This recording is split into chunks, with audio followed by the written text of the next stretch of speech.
Assalamu alaikum, my dear viewers. I am Khurshid Alam, welcoming all of you to my channel KA English World 20. কেমন আছেন সবাই? আশা করি সবাই ভালো আছেন। সবাই ভালো থাকুন, সুস্থ থাকুন, এই প্রত্যাশা সবসময় থাকবে। ডিয়ার ভিউয়ার্স, আমি আজকে যে বিষয়টার উপর ভিডিওটি করব সেটি হচ্ছে using the right form of verbs.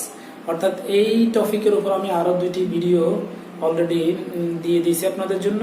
আপনারা চাইলে সেই ভিডিওগুলোর লিংক আমি এই ভিডিওর ডেসক্রিপশন বক্সে দিয়ে দিব, আপনারা সেখান থেকে দেখে নিতে পারেন অথবা সেখান থেকে ডাউনলোড করে নিতে পারেন। আজকে আমরা যে টপিকটি আলোচনা করবো সেটা হচ্ছে ইউজিং V3।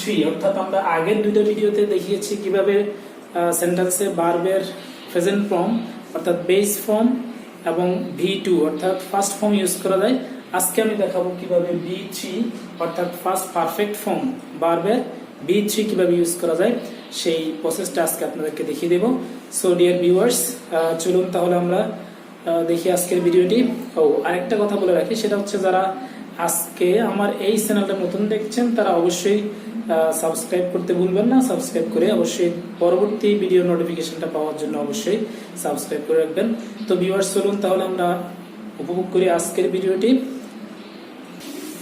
ওকে, সো ডিয়ার ভিউয়ার্স, দেখুন অল পারফেক্ট টেন্সে V3 হয়। অর্থাৎ আমরা জানি পারফেক্ট টেন্স তিনটি পারফেক্ট টেন্স আছে, present perfect tense, past perfect tense এবং ফিউচার পারফেক্ট টেন্স। তিনটা টেন্সেই ভার্বে V3 হয়। যেমন নাম্বার 1 দেখুন, তাসিন হ্যাজ প্লেড ক্রিকেট। অর্থাৎ এখানে এই যে ভার্বে V3। তারপরে he had seen the scenery V3।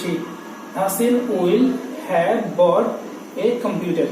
অর্থাৎ আমরা দেখলাম যে অল পারফেক্ট টেন্সের মধ্যে V3 হয়। তাহলে আমরা এটা বুঝে নেব যে সকল পারফেক্ট টেন্সে ভার্বের V3 হয়। ডিয়ার ভিউয়ার্স, আরেকটা কথা বলে রাখি, ভিডিওটি আশা করি সবাই সম্পূর্ণ ভিডিওটি দেখবেন, কারণ সম্পূর্ণ ভিডিওটি না দেখা পর্যন্ত আপনি আজকের বিষয়টা পরিপূর্ণভাবে ক্লিয়ার হতে পারবেন না। সো সবাই অবশ্যই ভিডিওটি শুরু থেকে শেষ পর্যন্ত দেখবেন। ওকে ডিয়ার ভিউয়ার্স, নাম্বার 2 দেখুন, বি, বিং এবং হ্যাভিং এরপর ভার্বের ফার্স্ট পার্টিসিপল ফর্ম অর্থাৎ V3 হয়। যেমন it can be prepared, be এর পরে V3। Being finished the work he left the place. অর্থাৎ বিং এর পরে V3 হয়। Then having taken a computer Tasin returned home. অর্থাৎ বি, বিং, হ্যাভিং এর পর ভার্বের V3 হয়। Okay okay dear viewers, number 3 দেখুন, as if এবং as though এর প্রথম অংশটা যদি ফার্স্ট ইনফিনিট টেন্স হয় তাহলে পরের অংশে ফার্স্ট পারফেক্ট টেন্স অর্থাৎ had প্লাস V3। তাহলে আমরা এখানে একটা V3 এর ব্যবহার পাচ্ছি। দেখুন, he acted as if he had gone mad। অর্থাৎ সে এমন অভিনয় করলো মনে হচ্ছে সে পাগল হয়ে গেছে। Then he showed the attitude as though he had known everything। অর্থাৎ সে এমন একটা মনোভাব দেখালো যাতে মনে হচ্ছে যে সে সবকিছুই জানতো। তাহলে আমরা বুঝতে পারলাম as if এবং as though এর প্রথম অংশটা ফার্স্ট ইনফিনিট টেন্স হলে পরের অংশটা ফার্স্ট পারফেক্ট টেন্স অর্থাৎ সেখানে কি হয়, V3 হয়।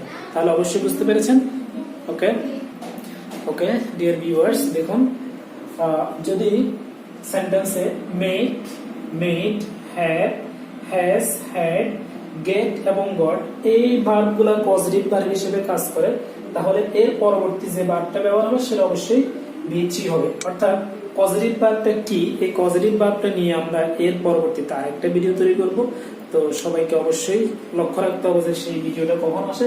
আশা করি সবাই সেটা দেখবেন। পজিটিভ ভার্ব কি এবং পজিটিভ ভার্ব কিভাবে ইউজ হয় সেটা নিয়ে একটা ভিডিও অবশ্যই আমি পরবর্তীতে করবো এবং করতে যাচ্ছি, সেটা প্রিপেয়ার হচ্ছে।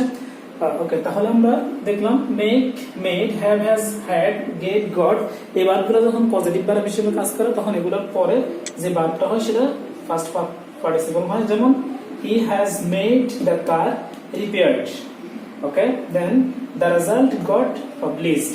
তাহলে আমরা দেখলাম মেড এবং গট এর পরের ভার্বটা পাস্ট পার্টিসিপল অর্থাৎ V3 হয়। ওকে ওকে ডিয়ার ভিউয়ার্স, দেখুন number 5, had plus V3 plus before. অর্থাৎ বিফোর এবং আফটার যদি কোনো সেন্টেন্সের মধ্যে থাকে, এটা আমরা অবশ্যই জানি যে অতীতকালে যখন দুটি কাজ একসাথে সংঘটিত হয় সেখানে যে কাজটি সর্বাপেক্ষা আগে হয় সেক্ষেত্রে ফার্স্ট পারফেক্ট টেন্স, এবং যেটা পরে হয় সেক্ষেত্রে ফার্স্ট ইনডেফিনিট টেন্স হয়। সেখানে বিফোর এবং আফটারে ব্যবহার হয়, এবং বিফোরের আগে ফার্স্ট পারফেক্ট অর্থাৎ বি3 এবং আফটারের পরে ফার্স্ট পারফেক্ট অর্থাৎ বি3 হয়।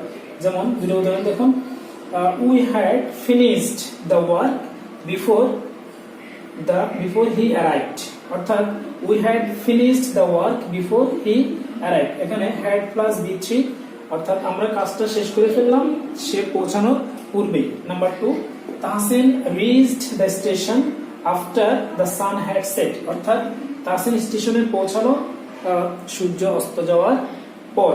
তাহলে এখানে হ্যাড প্লাস বি3, তাহলে অবশ্যই আমরা বুঝতে পেরেছি। ওকে ডিয়ার ভিউয়ার্স, দেখুন number 6, all passive voice contained বি3, অর্থাৎ সকল প্যাসিভ ভয়েসে ভার্বের ফার্স্ট পার্টিসিপল ফর্ম হয়। যেমন the book has been published, অর্থাৎ বইটা পাবলিশ করা হয়েছে, তাহলে এটা প্যাসিভ ভয়েস, এখানে বি3। The authority was informed by us, কর্তৃপক্ষকে ইনফর্ম করা হলো আমাদের দ্বারা। Number 3, captain was selected him by us, তাহলে তাকে ক্যাপ্টেন সিলেক্ট করা হয়েছে আমাদের দ্বারা। সুতরাং এই ছিল আজকে বি3 এর ব্যবহার। আশা করি সবাই বুঝতে পেরেছেন। সবাই অবশ্যই ভিডিওটি সম্পূর্ণ দেখবেন, দেখে বিষয়টি অনুধাবন করার চেষ্টা করবেন এবং অবশ্যই অ্যাপ্লাই করার চেষ্টা করবেন। আশা করি সবাই বুঝতে পেরেছেন। পরবর্তী ভিডিওটি পাওয়ার জন্য অবশ্যই সাবস্ক্রাইব করে চ্যানেলটি আমার সাথে থাকবেন। সকলের সুস্বাস্থ্য কামনা করে ভিডিওটি আজকে শেষ করলাম। সবাই ভালো থাকবেন। আল্লাহ হাফেজ।